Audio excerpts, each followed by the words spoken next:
નમસ્કાર, આપ જોઈ રહ્યા છો દેશ ધનાધન આઈપીએલ ને હું છું જય શર્મા। આઈપીએલ 2025ની આજે 14મી મેચ બેંગલુરુ વર્સિસ ગુજરાત વચ્ચે છે અને તે પણ બેંગલુરુમાં જ રમાઈ રહી છે આ મેચ। તો આજે બેંગલુરુ અને ગુજરાતની મેચ કેવી રહેશે, કોણ સ્ટાર પ્લેયર્સ, કોણ સ્ટાર બોલર્સ, તે વિશે ચર્ચા કરીશું જાણીતા સ્પોર્ટ્સ એક્સપર્ટ અશોક મિસ્ત્રી પાસે। અશોકભાઈ, આપનું સ્વાગત છે। Thank you so much. Ashokbhai, આજે આઈપીએલની 14મી મેચ છે, તે વિશે ચર્ચા કરીએ તે પહેલા જોઈએ એક ખાસ રિપોર્ટ। આજે બેંગલુરુના મેદાન પર ગુજરાત ટાઇટન્સ અને રોયલ ચેલેન્જર ઓફ બેંગલુરુ વચ્ચે એક જોરદાર મેચ રમાશે। એક તરફ વિરાટ કોહલી છે તો બીજી તરફ ફોર્મ શોધી રહેલ શુભમન ગિલ। બંને ટીમો જોરદાર છે। આ મેદાન પર રોયલ ચેલેન્જર ઓફ બેંગલુરુનો જીતનો રેશિયો 50%નો છે, જ્યારે 2025માં પોતાની બંને પ્રથમ મેચો જીતીને અત્યારે પોઈન્ટ ટેબલ પર ટોચના સ્થાન પર બિરાજમાન છે। તો પાટીદારની કેપ્ટનશીપમાં ટીમ સારું પ્રદર્શન કરી રહી છે। સોલ્ટ, વિરાટ, પડિક્કલ, પાટીદાર, લિવિંગસ્ટોન જીતેશ સારી ટીમ બનાવી રહ્યા છે, જ્યારે બોલિંગ ડિપાર્ટમેન્ટમાં હેઝલવુડ શાનદાર ફોર્મમાં છે। તેની સાથે યશ દયાલ, ભુવનેશ્વર કુમાર ઉપરાંત સ્પિન ડિપાર્ટમેન્ટમાં કૃણાલ અને સુયશ શર્મા સારું કોમ્બિનેશન બનાવે છે। બીજી તરફ ગુજરાત ટાઇટન્સ માટે સારા દિવસો નથી। બે મેચમાંથી એક મેચમાં જીત અને એક મેચમાં હારનો સામનો કરવો પડ્યો છે, એટલે તેમણે આજે સારું પ્રદર્શન કરવાનો દિવસ રહેશે। ગિલ, સુદર્શન સારા ઓપનર્સ છે, પણ સુદર્શનને ઈજા થઈ છે। કદાચ તેના સ્થાને અનુજ રાવતને તક મળી શકે છે। તો બટલર, રુધરફોર્ડ તો સારું રમી લે છે, પણ ગિલ, શાહરૂખ ખાન, તેવતિયા પાસેથી મજબૂત બેટિંગ મળી નથી। તો બોલિંગમાં ઈશાંત, પ્રસિદ્ધ, રબાડા સારું ફાસ્ટ બોલિંગ યુનિટ છે, જ્યારે રાશિદ, સાઈ કિશોર અને તેવટિયા બોલિંગમાં વટ પાડે તેમ છે।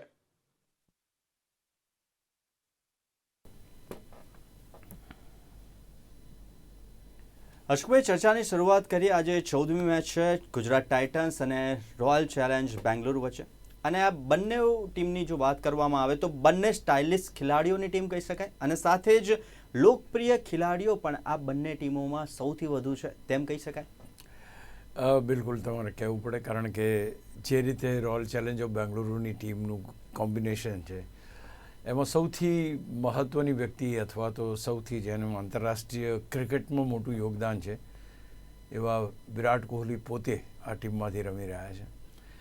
જે ખેલાડી પાસે સૌથી વધારે ફેન બેઝ છે, સૌથી વધારે એના ફોલોઅર્સ છે, ટ્વિટર ઉપર લઈ લો કે સોશિયલ મીડિયા ઉપર લઈ લો કે, અને ખાસ કરીને બેટિંગની એવી ઊંચાઈઓ એણે મેળવી છે, એવા માપદંડો એણે સ્થાપ્યા છે કે કોઈ એની સમક્ષ આવી શકે નહીં, એની નજીક પહોંચી શકે નહીં। એટલે તમારી પાસે એક એ વ્યક્તિને લેજન્ડ બી ગણાય, તમારી પાસે વિક્રમનો આટલા બધા વિક્રમો તેની પાસે છે એ રીતે પણ એટલે ખાસ ગણાય। જે રીતે બેટિંગ કરે છે, જે સ્ટાઇલથી બેટિંગ કરે છે, જે લોકો એને ફોલો કરી રહ્યા છે, એ પણ એક મહત્ત્વનું કહી શકાય। બીજી તરફ શુભમન ગિલની વાત કરો, he is also one of the star material. ભારતીય ટીમના મહત્ત્વના ખેલાડી તરીકે શુભમન ગિલે પોતાનું સ્થાન તો ડેફિનેટલી મજબૂત કર્યું જ છે। એની પણ રમતમાં એક ગ્રેસ છે, એની રમતમાં એક આક્રમણ છે, એની રમતમાં એક લય જોવા મળે છે, બધી જ વસ્તુ છે। ખેર, વિરાટ કોહલી આ વખતે ચાલી રહ્યો છે, જ્યારે શુભમન ગિલ આ વખતે ચાલી રહ્યો નથી। આ બંનેમાં મોટો ફેર ગણી શકાય। પણ સ્ટાર મટીરિયલની જો તમે વાત કરતા હો તો Shubman Gill also looks good, he plays well, એનો પણ ફેન બેઝ જબરજસ્ત છે, એને પણ લોકો ફોલો કરે છે। ત્યાર પછી તમારી પાસે ઇંગ્લેન્ડનો પૂર્વ કેપ્ટન છે Buttler. Buttler is one of the greatest player of this format. સૌથી વધારે એક જ સિઝનમાં સેન્ચુરી મારવાનો પણ રેકોર્ડ એના નામે છે, અને જેને કહેવાય કે આઈપીએલમાં ધમાલ મચાવી હતી એ દિવસો દૂર નથી કે જ્યારે એણે ટીમોને જીતાડી હોય। આ વખતે એ ગુજરાત ટાઇટન્સમાં છે, એટલે એક મહત્ત્વની વ્યક્તિ તરીકે તમારે એને ગણવું પડે। ત્યાર પછી તમારી પાસે લિવિંગસ્ટોન છે, પાટીદાર છે, ત્યાર પછી તમારી પાસે સોલ્ટ છે। તો આ બધા ખેલાડીઓ સામે પક્ષે જુઓ તો તમારી પાસે રાશિદ ખાન છે, જે વર્લ્ડ બેસ્ટ સ્પિનર તરીકે એ કરાય છે। રુધરફોર્ડ છે, વેસ્ટ ઇન્ડિઝનો બહુ જ સ્ટાઇલિશ બેટ્સમેન। હું જ્યારે એને જોતો હતો અથવા તો એની ઊભા રહેવાની સ્ટાઇલને જોતો તો તમને વેસ્ટ ઇન્ડિઝના જૂના જમાનાના ક્લાઇવ લોર્ડ, વિવન રિચાર્ડ્સ, એ બધા ખેલાડીઓની સ્ટાઇલની યાદ આવી જાય। અને એક પર્ટિક્યુલર એક એનો જે ઇમ્પેક્ટ હોવો જોઈએ એ ઇમ્પેક્ટ ખેલાડી તરીકે તો તમને જોવા મળે. તો હું માનીશ કે હું કહીશ કે હા, આ ટીમની અંદર બધા સ્ટાઇલિશ ખેલાડીઓ છે. સોલ્ટ બહુ સરસ રમે છે, વિરાટ કોહલી જબરજસ્ત રમે, પાટીદાર ઇઝ ડુઈંગ વેરી વેલ, જીતેશ સરસ રમી રહ્યો છે. તો આ બધા ખેલાડીઓ ક્યાંક સ્ટાઇલથી રમે છે અને એ જ પ્રમાણે ગુજરાત માટે પણ ગુજરાત આમ જોવા જાવ તો ટીમ તરીકે તો ગુજરાત વધારે સિનિયર કહેવાય, કારણ કે આટલા બધા વર્ષોથી રમે છે. બેંગ્લોર ક્યારેય ટાઇટલ જીતી શક્યું નથી. આ તો 3-4 સિઝન રમ્યું ને એમાં તો ટાઇટલ બી જીતી લીધું, રનર્સઅપ બી થઈ ગઈ, 9માં 10માં ક્રમે પણ જતી રહી ટીમ. તો બધી જ અપ્સ એન્ડ ડાઉન્સ એણે જોઈ લીધી એમ.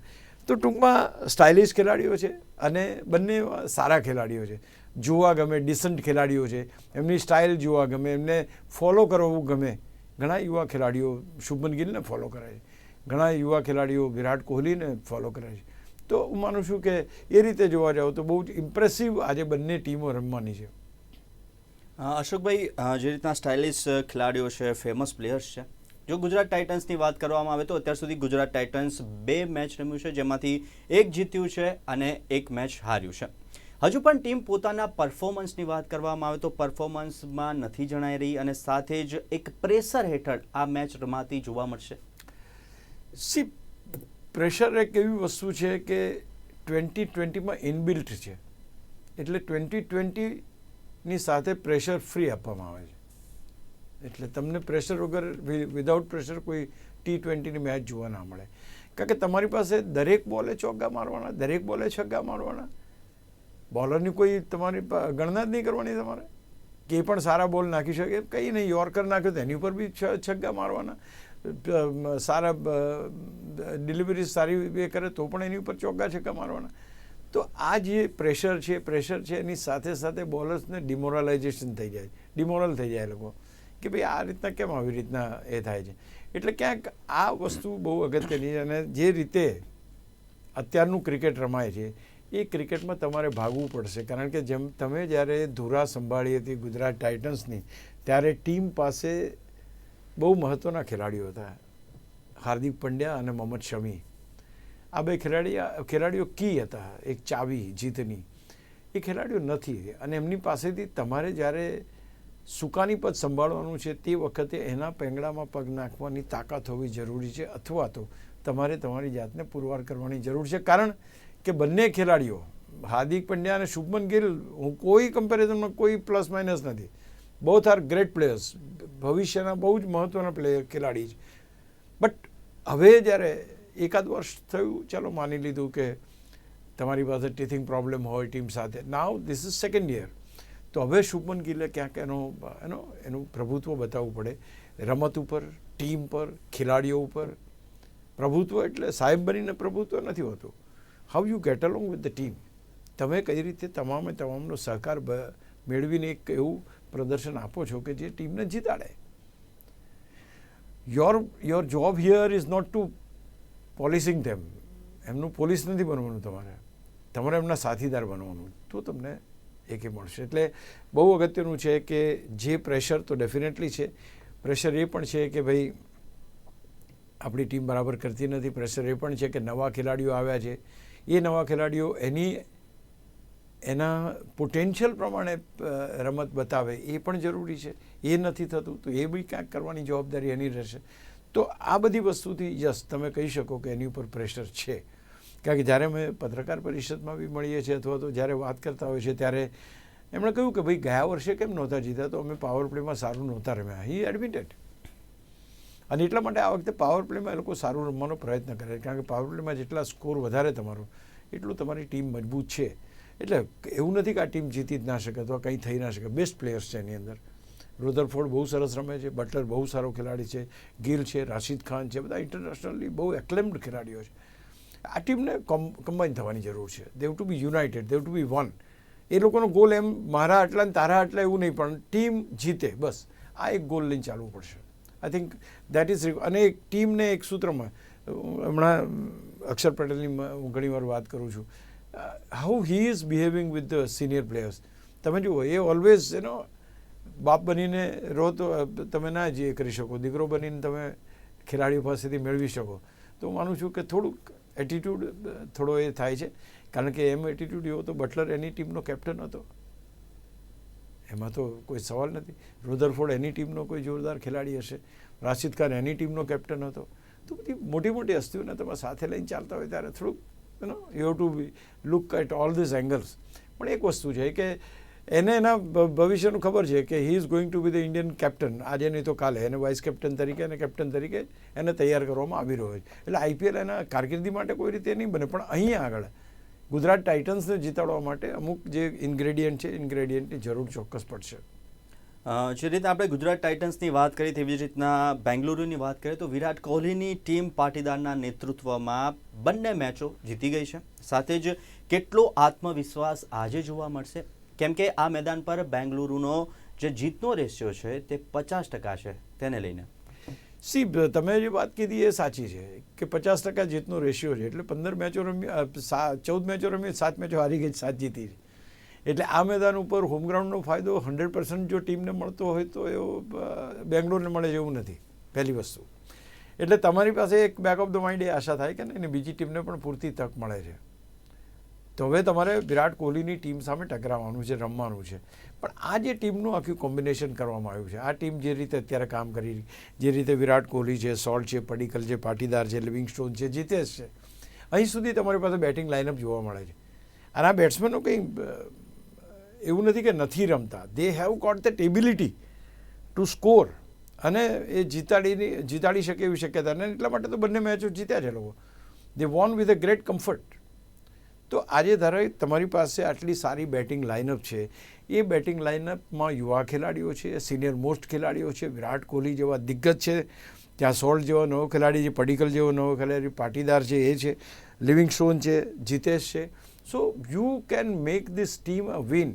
અને એટલા માટે આ ટીમને જે પાટીદાર એક અલગ ફેક્ટર બની ગયો છે, કારણ કે પાટીદાર એ સામેના ખેલાડીને એનું રિસ્પેક્ટ આપે છે, કારણ કે એના કરતાં બધા જ ખેલાડીઓ મોટા છે, એટલે સિનિયર છે. લાઈક મીન્સ કે એક્સપિરિયન્સની વાત કરીએ તો લિવિંગસ્ટોનની વાત કરો, જીતેશની વાત કરો, એવરીબડી ઇઝ બટલરની વાત કરો તમે, તો ક્યાંક આ બધા ખેલાડીઓ જો છે પાટીદાર કરતાં સિનિયર કરે તો હી નોઝ કે મારા સિનિયર છે અને એમની પાસેથી મારે, તો he is doing very well, he is getting along with everybody. અહીંયા સવાલ એ છે કે કોઈને એવું સલાહ આપવાની જરૂર ના પડે કે યાર તું આવો બોલ ના નાખ, આમ આવી રીતના ના નાખ, કારણ કે એ તો બધા એ જાણે છે.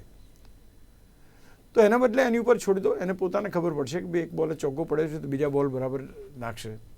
તમે યુ કેનોટ બીકમ એ રોહિત શર્મા અને એની જેવી આમ ફેસ એક્સપ્રેશન અથવા એક્શન ના કરી શકો.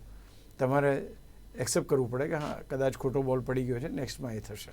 તો એ રીતે જોવા જાઓ તો પાટીદાર ઇઝ વેરી લકી કે એની ટીમના જે ખેલાડીઓ છે એના કરતાં થોડા સિનિયર છે, અને એના કારણે એનો પ્લસ પોઈન્ટ બી છે કે he is getting along them with. એક બે વસ્તુ છે, તમે ટીમમાં એવું ડોમિનેટ કરતા, એક સાહેબ હોય તો વિદ્યાર્થીઓ માને, પહેલી વસ્તુ, અને બીજી ટીમ બનાવી હોય તો બધા એક સરખા હોય તો માને. તો તમારે બધાની સાથે હળીમળીને એ કરવું પડશે. અને એટલા માટે team spirit, development of the team spirit is the basic responsibility of the captain. એ તમારે કરવું પડશે, ચાહે પાટીદાર હોય કે ચાહે ગિલ હોય. Rule of the game is same કે તમારે ટીમ બનાવવી પડશે. તો માનું છું કે એ ટીમ બનાવવા માટેની ક્ષમતા પાટીદારે મેળવી છે. ગિલના માટે કંઈ નવું નથી. He is one of the very good batter, let me tell you, and very good ગેમનું નોલેજ ધરાવતો વ્યક્તિ છે. એટલે એની કોઈ ક્ષમતા વિશે, એ ક્ષમતાને કેપ્ટનશીપ ઇન્ગ્રેડિયન્ટમાં મટીરિયલાઇઝ કરવાની છે. I think that we will see today. અશોકભાઈ, જે રીતના હમણાં જ તમે વાત કરી હતી કેપ્ટન ગિલની કે ફોર્મમાં નથી જોવા મળી રહ્યા, તો કેપ્ટન ગિલની જોડે બટલર પણ મેચ વિનિંગ રિધમમાં પણ નથી જોવા મળી રહ્યા એવું કહી શકાય. એક મોટી ઇનિંગની બંને પાસેથી એક્સેપ્ટેશન છે, શું કહેશો? એબ્સોલ્યુટલી, કારણ કે તમે જુઓ આજે શુભમન ગિલ અને શરૂઆતના તો સાઈ સુદર્શન, તો I think they are doing very well, પણ એ કેરી ફોરવર્ડ નથી કરતા. They have to go around. આજે તમારે 10 ઓવર સુધી રમવું પડશે અને એ રીતે સ્કોર કરવો પડશે, ને તમે જ્યારે સેટલ થઈ ગયા છો 15, 20, 25 રન બનાવીને તમે કેમ આઉટ થાવ? તો હું માનું છું કે થોડા એમની પાસેથી અપેક્ષા છે. ઓપનિંગ જે છે એ લાંબુ ચાલે. પછી તમારી પાસે બટલર છે, બટલર પછી તમારી પાસે રુધરફોર્ડ છે, ધ વેરી ગુડ બેટ્સમેન. અને બટલર તો એમાં જે રીતે રમે છે એ તો one of the extraordinary betters. તો તમારી પાસે જે 4 ખેલાડીઓ 5 ખેલાડીઓ શરૂઆતના છે એ જોરદાર છે. એ બેંગ્લોરને ડેફિનેટલી નડી શકે મારી દ્રષ્ટિએ. કોઈ રીતે હું બેંગ્લોરની ટીમ કરતાં ગુજરાતની ટીમને ઓછી આંકતો જ નથી. આ 4 ખેલાડીઓની વાત કરીએ તો સાઈ સુદર્શન, શુભમન ગિલ, બટલર અને રુધરફોર્ડ, આકરા પાણીએ બધા ખેલાડીઓ. તો આ એક વસ્તુ છે, પણ એમને ગેટ અલોંગ કરવાના છે, એમની સાથે પાર્ટનરશિપ બનાવવાની છે. એમની પાસે ત્યાર પછી બી તમે 4 ખેલાડીઓ પછી તમારી પાસે તેવટિયા છે, રાશિદ ખાન છે, આ બધા કંઈક પોતપોતાની રીતે સેન્ચુરી બનાવી ચૂક્યા છે એમના દેશ માટે, એવું કહી શકાય. તો એ લોકો પાર્ટનરશિપ કરી શકે એવા છે. તો એક એવો ખેલાડી હોય કે જે ટોપ લેવલ અને બોટમ લેવલ આ બંને સાથે સમન્વય સાધી શકે અને એક સારું ટોટલ ટીમને આપી શકે. આઈ think that is what is very much required. એટલે અહીંયા આગળ તમે જ્યારે હૈદરાબાદમાં રમો છો તો સ્વાભાવિક છે કે રન્સ તો બનશે, એ બધું થશે, પણ એ વખતે તમારા બેટ્સમેનો પાણીના ના બેસે જાય એ તમારે જોવું પડશે. આ વાત થઈ જેવી રીતના હરેક પ્લેયર્સની આપણે વાત કરી, તો બેંગ્લુરુના બેટર્સની વાત કરીએ તો બેંગ્લુરુના બેટર્સમાં વિરાટ છે, સોલ છે, પડિક્કલ છે, જીતેશ છે અને સાથે જ લિવિંગસ્ટોન સારું પરફોર્મન્સ કરી રહ્યા છે તેમ કહી શકાય. Obviously, because the team is winning. અને આજે એવું છે કે જ્યારે ટીમ હારે તો એનું ડિસેક્શન થાય, ટીમ જીતે એનું કંઈ ડિસેક્શન ના થાય. એટલે કે ટીમ જીતી ગઈ because everybody is doing great. તો હું માનું છું કે યસ, ટીમ અત્યારે લાઈવમાં છે, બધા જ ખેલાડીઓ રમીને બધા કનેક્ટ કરી શકે, બધાના ટાઈમિંગ સારા આવે છે. હવે જ્યારે મોટા સ્કોરની ટીમ અથવા તો મોટા સ્કોરની મેચ આવે એમાં કેવું પરફોર્મન્સ થાય એ જોવાની મજા આવશે. અશોકભાઈ, જેવી રીતના બેંગ્લુરુની ટીમની વાત કરી, સાથે જ ગુજરાતની વાત કરી, બોલિંગ ડિપાર્ટમેન્ટ ઉપર જો હવે નજર કરીએ તો બેંગ્લુરુ પાસે ભુવી, યશ અને હેઝલવુડ છે, તો સ્પેનમાં કૃણાલ અને શુયસ છે. કેટલો ઇમ્પ્રેસિવ બોલિંગ લાઇનઅપ. અહીંયા તમારે ગયા વખતે જે રીતે હેઝલવુડે બોલિંગ નાખી અને જે આગ ઝરતી બોલિંગ જેને કહેવાય, સ્પીડ પણ છે એની પાસે, હાઇટ પણ એને મળે છે, મૂવમેન્ટ પણ મળે છે, ખેલાડી પણ બહુ સરસ છે, એના ઓસ્ટ્રેલિયાનો ટોપ ક્લાસ બોલર છે, ઇઝ ડુઈંગ વેરી વેલ. અહીંયા આગળ સૌથી અગત્યની જો બોલિંગ ડિપાર્ટમેન્ટ હોય તો ભુવનેશ્વર કુમાર પાસેથી હજુ વધુ સારી અપેક્ષા છે. એ વર્ષો વીતી ગયા, એ સ્વિંગનો બહુ બાદશાહ ગણાય, માસ્ટર ગણાય, પણ આઈ થિંક એ જે લય જે જોઈએ એ લય હજુ એની આવતી નથી. બાકી તમારી પાસે જે કૃણાલ છે, સુયશ છે, they have been able to take the wickets. એટલે આજે એ ખબર પડશે કે આ બધા ખેલાડીઓ આ ટીમ સાથે કેવા ચાલે છે. બીજું કે બેંગ્લુરુની પાસે, કારણ કે તમે જીતો છો એટલે એક કોન્ફિડન્સ લેવલ વધી જાય છે, અને એ કોન્ફિડન્સ લેવલથી જો તમે જોવા જાઓ આ બોલિંગ લાઇનઅપને તો yes, they have done their work. અને એ કારણસર જ બેંગ્લોર અત્યારે નંબર 1 પર છે પોઈન્ટ ટેબલ ઉપર. એટલે એ વસ્તુ કહેવી પડે કે ભાઈ ધ ટીમ ઇઝ ડુઈંગ વેલ, એનું બોલિંગ ડિપાર્ટમેન્ટ પણ સારું છે. આ તો વાત થઈ બેંગ્લુરુની બોલિંગ ડિપાર્ટમેન્ટની. તો જેવી રીતના ગુજરાતની વાત કરીએ તો ગુજરાતની અંદર છે સિરાજ, પ્રસિદ્ધ, ઈશાન, ઉપરાંત સ્પિનર્સની વાત કરીએ તો સાઈ અને તેવટિયા છે અને સાથે જ રાશિદ પણ છે. તો આ તમામ બોલર્સ કેટલા મજબૂત. વેલ, મોહમ્મદ શમીના ગયા પછી સિરાજને આપણે ટીમમાં લાવ્યા, ગુજરાત ટીમમાં લાવ્યું. બોલિંગ બોલ્ડ વેલ, પણ એ સાથે એને માર પણ એવો જ પડે છે. એટલે ક્યાંક હજુ બોલિંગ ડિપાર્ટમેન્ટ, ફાસ્ટ બોલિંગ ડિપાર્ટમેન્ટની જો તમે વાત કરો તો પ્રસિદ્ધ કૃષ્ણા ઇઝ મોર ઇમ્પ્રેસિવ, અને ખાસ કરીને એણે વિકેટો પણ લીધી છે અને સારી એ કરે છે. સિરાજ પાસેથી હજુ પણ સારી બોલિંગની અપેક્ષા છે. બીજો તમારી પાસે ટ્રમ્પ કાર્ડ છે રાશિદ ખાન.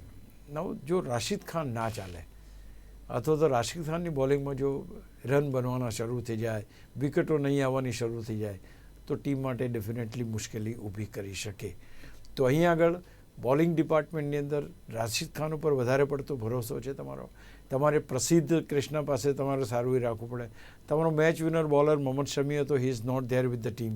એટલે તમારી પાસે બીજા બોલર્સ તરીકે, ઓપ્શન તરીકે તમારી પાસે સિરાજ છે, અને જે તમે બે તેવટિયાને તો બોલિંગ જ નથી મળતી, સ્પિનર છે છતાંય. એટલે સાઈ નો ડાઉટ કે સાઈ કિશોર બોલિંગ સારી નાખે છે અને હી ટેક્સ ધ વિકેટ. એટલે એની પાસેથી તમે એ ને રાશિદ બે સારા બોલર, પણ તે છતાંય રાશિદ ઉપર વધારે છે. જો રાશિદ ચાલે અને રાશિદ જો ગાબડા પાડી આપે તો ટીમના જીતવાની તકો વધી જાય છે. અધરવાઇઝ આ જે બોલિંગ એટેક છે પ્રસિદ્ધ કૃષ્ણા અને સિરાજનો, Prasidh yes he has got some wickets, પણ સિરાજ હજુ પણ ઘણા બધા રન લીક કરી દે છે. એટલે એક થોડુંક ટીમને બેકફૂટ ઉપર જવું પડે છે. જી અશોકભાઈ, જેવી રીતના આપણે આખા જ મેચની અંદર જે બંને ટીમો છે તેનું એનાલિસિસ કર્યું, કેપ્ટન્સની વાત કરી, બોલિંગ ડિપાર્ટમેન્ટની વાત કરી, તેમજ બેટર્સની વાત કરી. હવે મેઇન પોઈન્ટ પર આવે તો ટોસ કેટલો મહત્વનો અને ટોસ પછી શું લઈ શકાય આ પીચ પર? અહીં તો ભાઈ રનના ઢગલા થાય છે. જો દોસ્ત, પહેલી વાત છે કે આ મેદાન થોડું નાનું છે પ્રમાણમાં અને રન્સ પણ બને છે અને ભૂતકાળમાં પણ રન્સ બન્યા છે. એટલે શરૂઆતમાં જ્યારે ફ્રેશ પીચ ઉપર જો તમે સારી રીતે બેટિંગ કરી શકો છો અને એક મોટું ટોટલ મૂકી શકો છો તો ડેફિનેટલી તમારે સામેની ટીમને તમે પ્રેશરમાં લાવી શકો. ચેસ પણ થઈ શકે છે, એટલે કે ચેસ કરનાર ટીમ એટલે ડ્યુ ફેક્ટર અહીંયા બહુ ઓછું નડે છે એવું કહેવાય છે. ઇફ ઇટ ઇઝ જો ઓછું નડે છે તો એનો અર્થ એ કે બોલરોને છેક સુધી સારી બોલિંગ કરી શકશે. એટલે અહીંયા આગળ મોટું ટોટલ બને છે, મોટા સ્કોર બને છે અને ટોસ જીતીને પહેલાં બેટિંગ લેવાની શક્યતાઓ એટલે વધે. આમ તો ફિલ્ડિંગ લેવાનો બી ટ્રેન્ડ હવે શરૂ થયો છે કે ભાઈ ચલો આપણે એમને કેટલા રન કરી શકે છે જોઈએ અને ત્યાર પછી એને ચેસ કરીએ. બટ સ્ટીલ આઈ ફીલ કે પહેલાં બેટિંગ કરવી વધારે યોગ્ય રહેશે. જી, ટોસની વાત થઈ ગઈ. હવે પોઈન્ટ ટેબલની સ્થિતિ શું છે અશોકભાઈ? પોઈન્ટ ટેબલ ઉપર અત્યારે તો આરસીબી નંબર 1 પર છે. બીજા ક્રમે ગઈકાલે જ જે ટીમ આવી છે લખનૌની ટીમ છે અને ખાસ કરીને ત્રીજા તો ચોથા ક્રમે કદાચ ગુજરાત ટાઇટન્સ છે અને ઘણી બધી કેકેઆરની ટીમ હજુ છેલ્લી છે. એટલે હજુ તો ઘમાસાણ શરૂ થયું છે અને હજુ તો ઘમાસાણ કેટલે સુધી પહોંચશે. અથવા તો પંજાબની ટીમ આવી બેગ્યો પાટણ 2 નંબર પર છે, પહેલા નંબર પર આરસીબી છે, ત્રીજા નંબર પર ગુજરાત ટાઇટન્સ છે. એટલે આ બધી ટીમો અત્યારે આગળ છે. બાકીની ટીમો જે છે 5ની નીચે એની અત્યારે કોઈ વાત કરવાની જરૂર, કારણ કે જે એક મેચ રમ્યા તો એક મેચ હાર્યા એવી સ્થિતિ પણ ક્યાંક ને ક્યાંક છે. અને બીજું કે 2 પોઈન્ટવાળી ઘણી બધી ટીમો છે. એટલે હજુ થોડી મેચો જેમ આગળ વધશે એમ ત્યાં આગળ કેટલી ફાઇટ ચાલે છે એ ફાઇટ દેખાશે આપણને. અશોકભાઈ, આજે બેંગલુરુ અને ગુજરાત વચ્ચેની મેચ, બંનેની અંદર સ્ટાઇલિશ પ્લેયરો છે, ફેમસ પ્લેયર્સ છે, બંને ટીમો જોરદાર છે, એક મોટો સ્કોર જોવા મળી શકે છે. અશોકભાઈ, આ મુદ્દે અમારી સાથે ચર્ચા કરવા માટે જોડાયા તે બદલ ખૂબ ખૂબ આભાર. Thank you.